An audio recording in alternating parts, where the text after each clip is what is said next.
If you're in the market for a hot-looking ride that's fun to drive without the hefty price tag, then you want to look at Mazda. Hi, I'm Miranda Lightstone with WatchMojo.com, and today we're taking a ride in the 2010 Mazda RX-8. While the Mazda RX-8 can't be considered a supercar by any means, once you get behind the wheel and actually feel what this car can do on the road, you realize that it's quite impressive for what it is.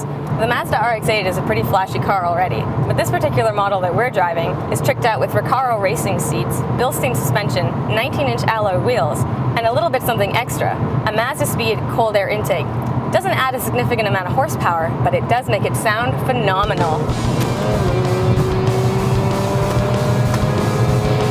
When Mazda put the Rotary Engine in the RX-8, it made a huge difference in the feel of the car on the road.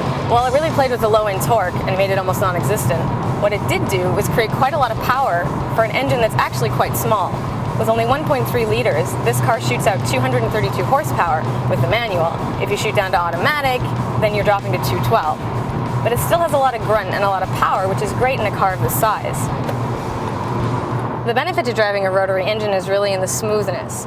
There are no reciprocating parts, and there's also a great power-to-weight ratio, which really helps with the balancing and handling of the car. And in the RX-8 specifically, there's almost a perfect 50-50 split between front and back, which means the car hugs the corners perfectly. The design of the Mazda RX-8 is edgy and modern and very aggressive, with wheel fenders that are very puffed up in the front and the back. The car has a very crouched down, low stance that you don't really feel when you're sitting in the car, but when you look outside, it's very close to the road. So in case you didn't believe me before, I have to prove to you how phenomenal this engine actually sounds with a little bit of revving.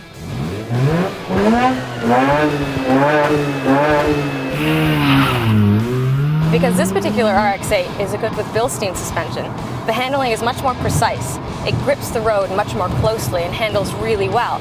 And despite the lack of torque at only 159 pound-foot, you don't really feel it because the car is so grippy and so tight in the corners that you just want to drive it. So I hope you guys enjoyed the ride as much as I did. If nothing else, the car sounds phenomenal. It might not have all the high-tech gadgetry of the modern car today, but it certainly is a blast to drive.